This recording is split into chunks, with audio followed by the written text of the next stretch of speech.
Packed though. Yeah, it was work. It worked. It was packed. Yeah. And plus, well, this ADD society, Yeah, it might work a little better. right? Yeah. Their attention span is good as a squirrel's is. What's wrong with the clock in here? When the power went out, was it Monday or Tuesday? Yeah. They never changed it back. Okay. Yeah.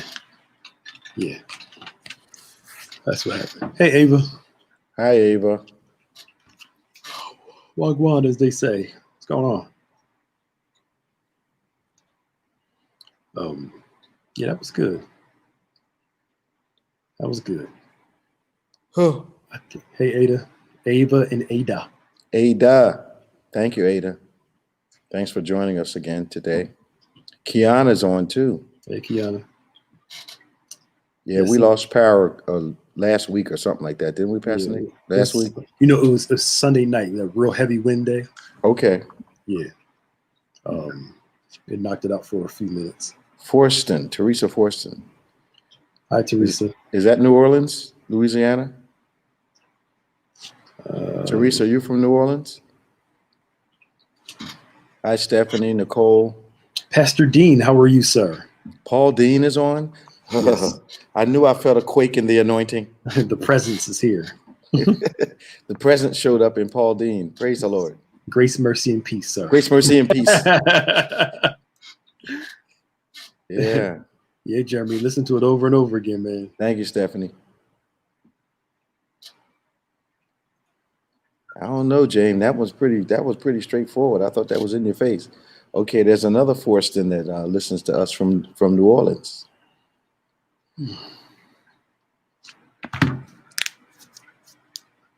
Good. Mabriel, how you doing? Yeah. I'm glad it's helping you. Yep. If you got any questions, put them in the comments section, please. Get them in there. Yeah. I'm glad your men are listening to it, Pastor Dean. Yep. Yeah. Thank you, Sharina. Dr. Niles is on. Hey, Sister Deb, what's up? Yeah, y'all come on and ask your questions.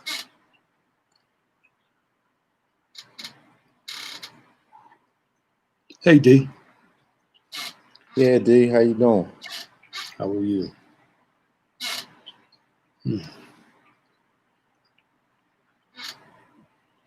Hope you're doing well. Tell Alvin I said hi. Yeah. Thanks, Teresa. We're trying to do the best we can for you all. Yep. Working hard. Absolutely. Yeah, we are feel like we're working a little harder now than we were open. It feels like it. Some days, it feels like I'm sure it's not, but it's just different. Yeah, it's not, but yeah, it's different. Yeah. I think it's more intellectually and emotionally draining than live ministry is for some reason. I don't understand why. Yeah. All the extra creativity and you gotta do more. Yeah. And we're always not up here Sunday night doing this. Ava said I check her sometime. Yeah. Keeps it official. Hey, Miss Sylvia. Yeah. I'm glad it's helping you too. Monia, how you doing? Good. Valentina. Good. Hey, Valentina, how you doing? Good. So I just appreciate Ada. When listening to it, it shows me how so many people fail in being intentional with their life. Okay.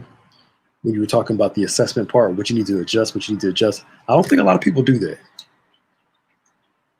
To make adjustments and to be intentional about changing. Yes. Yeah. I think a lot of times we're forced to change. Yes. And I'm not sure whether that's a change or an adjustment. Right. Here's the question. Pastor Dean? Oh. Here's a question already. Okay. I missed had one. I'll go back and find this. Okay. So does it summarize to you should not go to bed with issues about your partner? Or should you tell him or her the issue so you can end the relationship faster or bond more? make a decision to work the relationship or marriage out? I think you have to talk it out.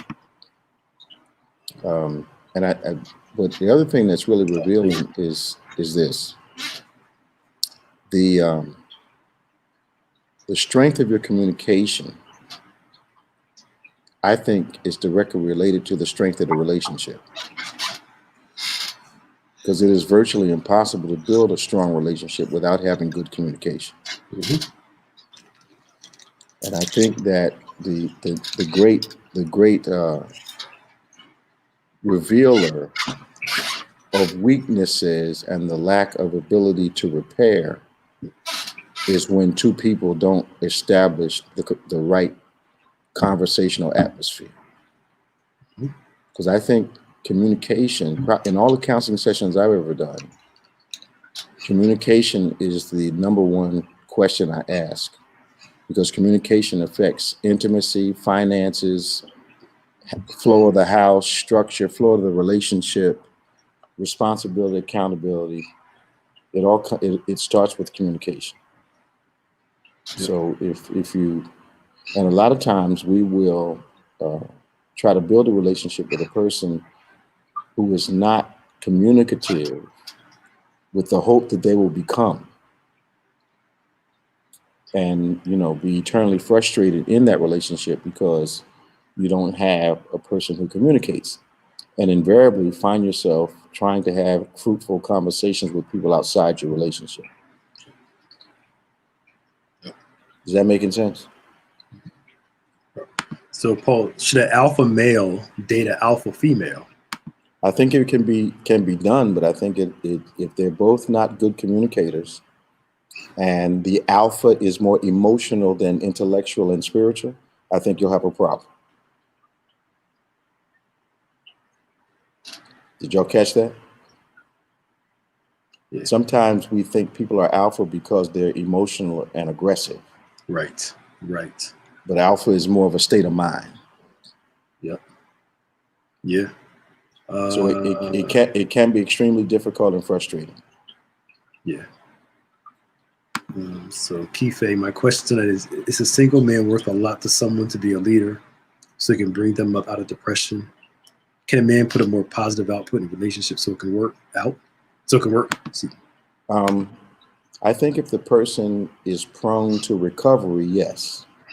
If the person has found comfort and gets attention through being negative, they don't think there's a compensation in being positive, because that's the way, a sad look, or looking sad and saying, I don't know, when it's obvious something is wrong, or nothing's wrong, everything's okay. When the expression tells you something is drastically wrong. People cultivate that sometimes, I've found in counseling, to get attention, because they don't want a solution. They want attention that goes along with a solution. Yeah. So the top priority is not solving the problem. Top priority is getting attention. Yeah. Can you drive home that piece about being macho and how that may look? Macho men are normally not conversant. They are guys that don't like questions, because they don't like explaining, because they don't have a logical reason for some of the things that they do.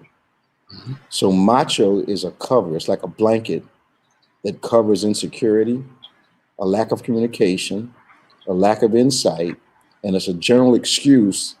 It's the same excuse. Macho is a that's the way I am explanation, and you're going to have to accept it. Yeah. And anytime you're macho, or you take hope away from your partner, because you're actually basically telling the person, this part of your personality is hurting me, and you're saying, well, this is just the way I am. You're going to have to deal with it. Yeah. Yeah. So, Nicole, but what about, she asked the earlier question, what about listening and knowing when to respond in the event there are tears? I don't say ignore the tears, but don't let the tears dominate the conversation. The tears will indicate that something either in the conversation or emotion related to the problem in the conversation, if it's a problem, is being revealed. So, you know, I usually ask directly, why are you crying?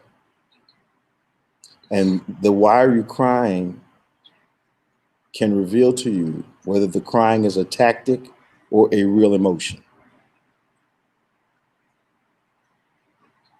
I hope that made sense. Yeah. Yeah. Them tears can be very manipulative at times. Oh yeah, and people use them. Mm-hmm. Yeah, my children use them. Mm-hmm. Yeah, Chandler turn them on in a minute. Raina turn them on in a minute. Yeah. Yeah, because you can turn them on and turn them off that quick. Yeah, and I tell them, we're not having that. Yeah. You can dry those up. Mm-hmm. Let's have a conversation. Mm-hmm. Any other questions in here? I think we got them all. We got them all? Yeah, so far, yeah. Okay. I saw it. I think her name was Eva Moore. She had the question earlier. If you can, Is she on there now? I saw her say something earlier. If you're watching, put it back on there if you can. It was about the devil and his power, I think. Okay. Yeah, Avi Moore. Yeah. Yeah, I offer a tissue and keep talking. Mm-hmm. Yeah, don't let that can't let be diverted by that. Yeah, even help dry your tears too. Sorry. Oh yeah, sorry. It ain't gonna change the conversation. No. Here's a big thing. Donna Yeah. said she believes in spiritual counseling before marriage concerning finances, intimacy, and communication. So many of people, married couples that come to me, I'm sure the same thing with you. Yep. My first question when they're in trouble, did you guys have premarital counseling? Yep. And invariably they say no. No. Yep. Or they had an hour. Yep. Yeah, going to date night. I said 1 hour? 1 hour. Mm-hmm. You can't build nothing in an hour except the rector set, maybe. Right. And then you got to go through the whole process of premarital counseling after you've been married for 5 years. You got to do a pre-post. Yeah. Yeah. Avi, ask the question that you asked before on the discussion before the video started. Okay. Whoops. What is the definition of a good thing when a man finds a wife? Well, you got to look up that word. I'm sorry, go ahead. No, go ahead. You have to look up that word find. That word find does not mean search in the Hebrew. Right. You've taken that scripture completely out of context. All the way out of context. That word find means happenstance. You happen to light upon it. It looks like coincidence. Yep. So it's not like I'm running after her and I found her. It's just, it's like the Ruth and Boaz thing. Boaz didn't go to the field looking for Ruth. No. Ruth didn't go to the field looking for Boaz. Right. She went for food. He went to work, and boom. Yeah. They happened to run into each other. That's a find. Yes, there you go. Yeah. Oh, here we go. Thank you, Maya. So Avi asked the question earlier. God created heaven and earth. That means he created his enemy, the devil. Then how does he have power? How does the devil have power here on the earth? Well, first off, Lucifer starts out as an angel. Angels are equipped with power. When God threw him out, he threw him out with a measure of that power. He didn't strip him of it because he had to make him the prince of the power of the air and also give him authority over the earth. But angels are not as strong as God. So as a fallen angel, he has the powers and the ability of an angel like this. Angels are not omnipresent. They just have supernatural speed. God is omnipresent. Angels are not all-knowing. They just know what their experience is or know what God has revealed to them or what we reveal to them. So they're not omnipotent, they're not omniscient, and they're not omnipresent. So therefore, if I can say it like this, they are the fruit of the glory of God.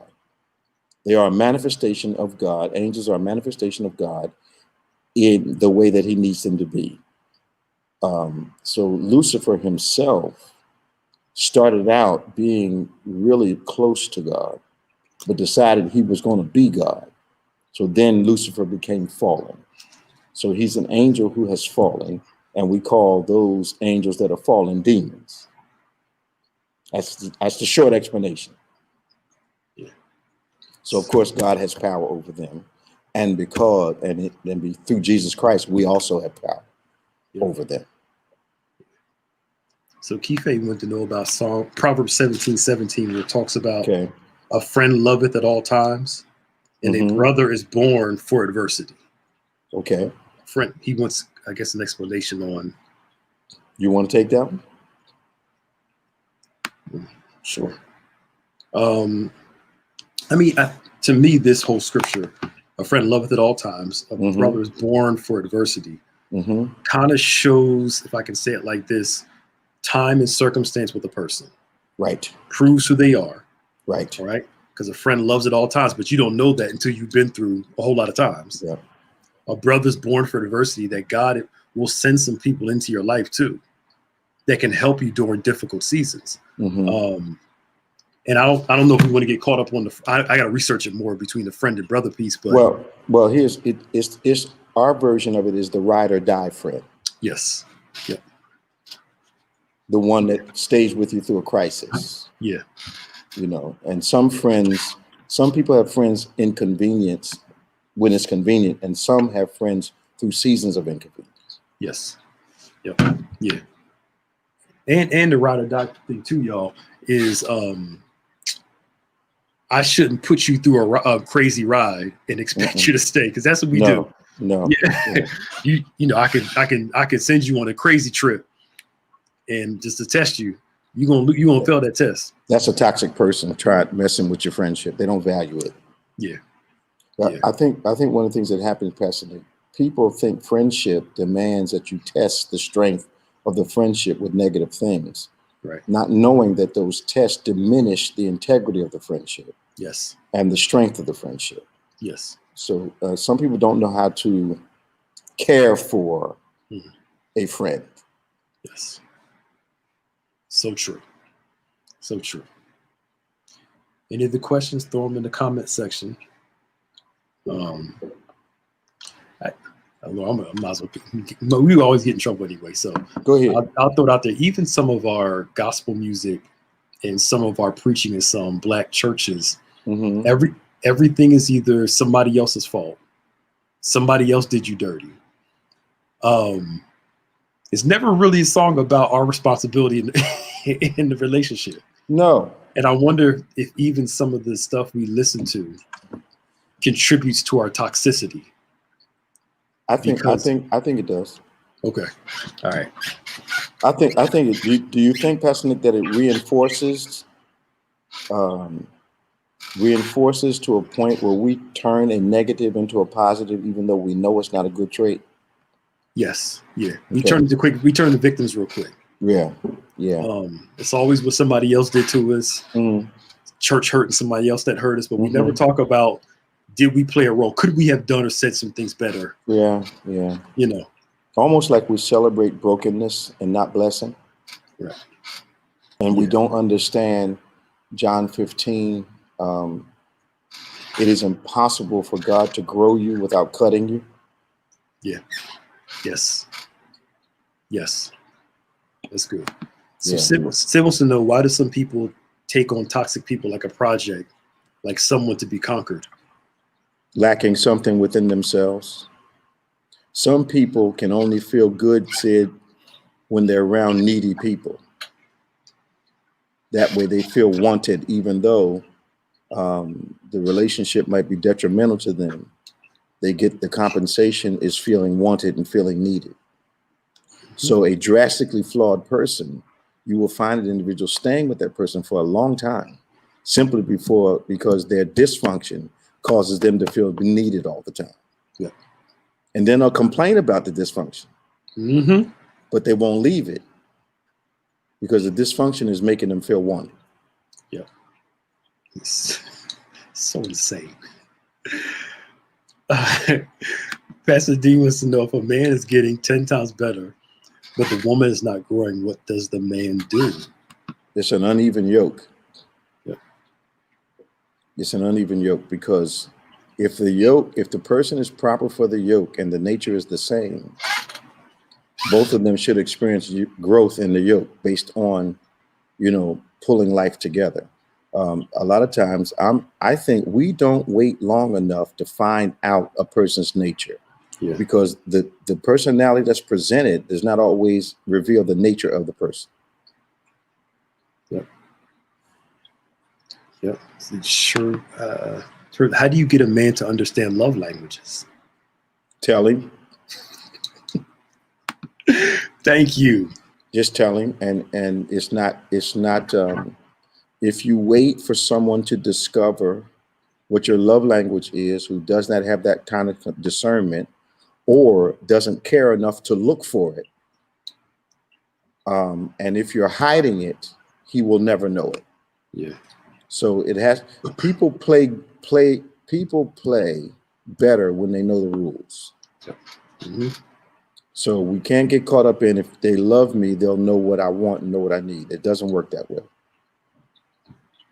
Talk. It's like getting those toys at Christmas and trying to assemble them without the directions. Mm-hmm. You get it assembled and find out 6 or 7 pieces are still on the floor and wonder why it doesn't work. So we have to give each other directions, is what I'm trying to say. Yeah. Yeah. All right. So Shonda, based upon the definition you gave about finding a good thing, how does that align with online dating? People suggested I try it, but I'm waiting to be found in the way that you described. Well, the problem with online dating is you get the presentation and not the real person most of the time. The online dating identity is often different from the real identity, because people are presenting their best face. And then if you have that online relationship and each person is presenting clearly only what they think will draw the other person in, then you only are interested in part of that person. Mm-hmm. So when the pressure of a one-on-one relationship comes up, then all the things that were hidden start to emerge. Yeah. And the only thing that can help a real relationships, 99% of them, Pastor Nick, that I've found in counseling sessions that I've done, if there is no fellowship, there can be no real relationship. Mm-hmm. And you can't have real authentic fellowship online. Yep. Yep. You can't. Okay. Can't do it. Can't do it. Can't do it at all. Nicole asked, what if a woman is good in the kitchen, man is good watching TV after work, so they get 10 times better each in their own right? Is that unequally yoked? I would say so. Unless, of course, you all are okay with the way you have that segmented. Yeah. If those are characteristics that are give you some independence in the relationship, or they're not places of interest, but they're other places of interest that benefit the relationship, you may be able to create some balance. Because you don't have to agree on everything, but you do have to bring to the table what the other person needs. Yes. Yes. And I just think if you see somebody struggling with something, Pastor Nick, Mm-hmm. and the person watches you struggle and doesn't offer to help you, I don't know what kind of love that is. Mm-hmm. Agreed, totally. Jabez, are men the same as they were back in Motown days? Do they still court? This modern day behavior is not my cup of tea. I think men do. The younger guys, a lot of them have a very low bar. Mm-hmm. And what has happened is the ladies have lowered their bar in order to have someone. Because, I know I've counseled ladies that have children by a man and expect nothing from him, and don't expect child support, don't expect moral support, don't expect anything, but they're having children by the guy. Yep. So, but I, when I run in that situation, I talk to them about they've lowered the bar of expectation. So all the guy has to do is be physically present and make another baby. Mm-hmm. Yeah. Somewhere along the line, some of the women the young women in this generation call chivalry weakness. Okay. And it's not all saying it's all their fault, but some of them call it weakness. So when a guy's like that, he's weak, that kind of thing. Yeah, and the problem is this feminist language gives a guy the impression that you don't need to be chivalrous anymore. Mm-hmm. But I said years ago, Pastor Nick, that was going to backfire on the ladies. Mm-hmm. Because men were going to be so cautious about being courteous and chivalrous and gentlemanly. Mm-hmm. Because they were afraid it was an insult to their femininity. Mm-hmm. And a lot of women are missing the attention now. Mm-hmm. Yeah, and sorry. You can't hold the door for a woman. Yeah. What you trying to say? I ain't trying to say nothing. I'm holding the door. Hold it yourself. Yeah. Right. Come on. So, let me open the door for you. Mm-hmm. Let me help you out. Yeah. Especially, I don't know about you. I like it when a woman can do it. Absolutely. And look, her strength is not anything against mine. Yeah, no. Just let me do it for you. I got. Yeah, I know you can do it. Yeah, I know you can. I know you can. Yeah, cool. I got it. What's that Dean had up there? He had a few things he said. I was trying to get. You want me to get your question? I'll get him. He had a question. The last one. Does it mean you're unequal if intimacy is horrible? Yes. Yes. Bad communication, number one, and a bad communication before getting into the relationship, in the relationship. Intimacy suffers because of communication. You have no way of knowing what the experience is and all unless you talk about it. Yep. Speak to us, women, about the importance of the chase, if that is a thing. The chase? I think that the women are chasing the guys now, but in the traditional sense, I think the chase can be taken too far if a woman acts like she does. Like here's the problem with the chase. I'm not going to call I'm not going to call. I'm going to wait and see how long it takes him to call. I'm not going to respond to a text. I'm going to wait and see if he, cares enough to text me. That whole thing has been distorted. Mm-hmm. Men like to be pursued like women like to be pursued. And I'm not talking about, sleeping on your doorstep. I'm talking about reach out to men sometimes, answer the text sometimes. I think it's ridiculous in this day and time, and you taught me this, Pastor Nick, and didn't know it, for a person to say they didn't receive a text is probably 90% not true. They didn't, because people are on their phones all the time. Mm-hmm. They're checking their phones every 15 minutes. I didn't see it. Maybe sometimes. Yeah, I get. Sometimes you. Sometimes, yeah. If you get a lot of text, yes. But if you're a normal human being walking around who lives on their phone, to say you didn't see the voicemail, you didn't see the missed call, and you didn't see the text, say you were too busy to answer. Don't just say you didn't see it. Right. Yeah. So because I think when you're in a relationship with somebody, you're looking for their communication. You're looking for it. So if the communication has been set up to be productive in a relationship. Right. Sid, that's the question. Have you heard the term ghosted? Why would a man or woman develop a relationship, then drop off the face of the earth? That happens. Too intense, too fast, or don't have the courage to say what they don't like. And the word chase, I think, is, I think chase and showing interest are remarkably different. I think it's counterproductive not to show interest if you're interested and someone is showing interest in you that you are interested in. It is counterproductive not to show an interest. But I don't think anybody should chase anybody. Yeah. Yep. Let's see. Oh, that's right. That's the name. Thank you, Antoine. They're called simps. What's a simp? A simp is what they call a weak guy who comes across too emotional Yeah, And, I call that a beta male.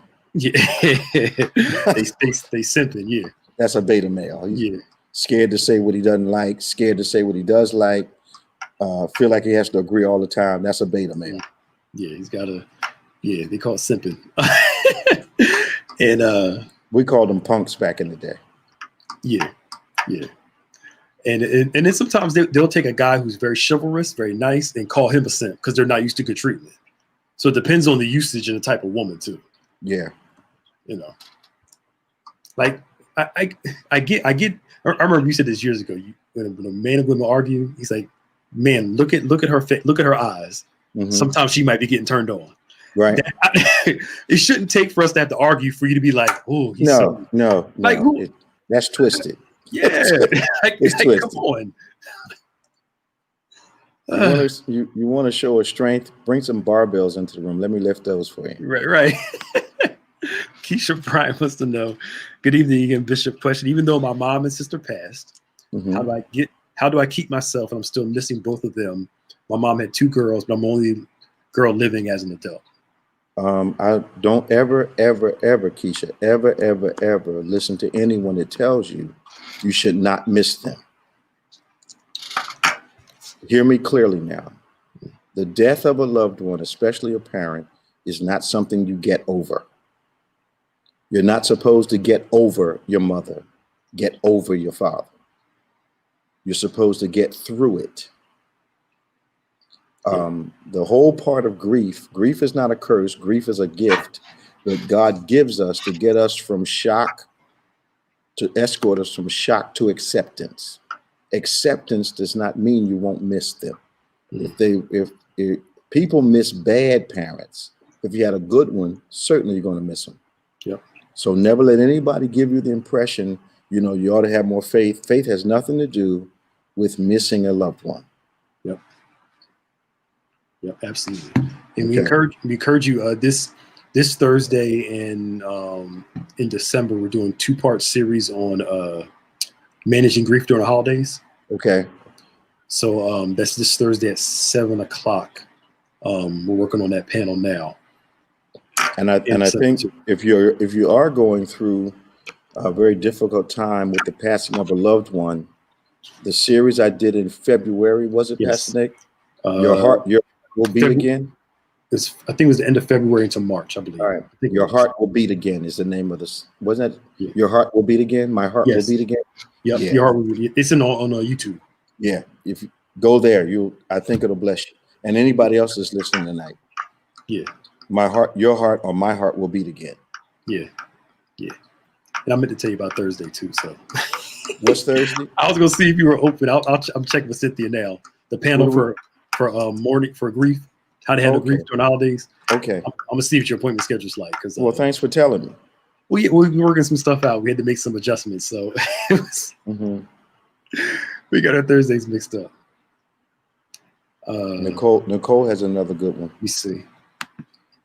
Why is it that sometimes people in general do not respect a woman until she starts yelling or cursing politely, being rude? Prior to that, people act like they can't help, like in an auto store, supermarket, or business. They assume they can get over on the woman. Huh? So in those environments, if you don't act up, they don't give you the attention you need. I guess if a woman's not as assertive, like at a car dealership, the guy think he can get over on her because she's a woman. I think you can be assertive without cursing and going off. I actually think that they believe you fall into the trap if you lose your control. Yeah. Yeah. Yep. But some around in our church, especially the ladies, when they get ready to buy a car, they know to call the church, and we send them to a place, and then most of them call me and tell me what the deal is, that I can say, okay, that's still too much, that. But we send our people to relationships that we have. Yeah. The heart will beat against. The link is in the comments. And there it is. Click on the link. You'll really enjoy that. Yeah. For those of you who have lost a loved one, doesn't matter how long ago. Yep. So it is 6:55. Wow. We've been on for like over a half hour. Have Yeah. So please don't forget, tomorrow we have Embrace class for those who are in it. Tomorrow at 7 o'clock. And I think it's ministers tomorrow. Ministers classes tomorrow. I had pastors last Monday. Yeah, ministers tomorrow. Tuesday is Diamonds Women's Ministry. I think you're the women's seminar. The women's seminar, yeah. Women's summit. You and Reverend Mobley did it. Yeah. That's this coming Tuesday at 7. Then of course Wednesday Bible study. Thursday is a panel on grief during our holidays. Yeah. Oh, it's a fresh Friday this Friday, the 13th. Friday the 13th, cool. Okay. And then the 14th, of course, is on point, and driving service, weather permitting.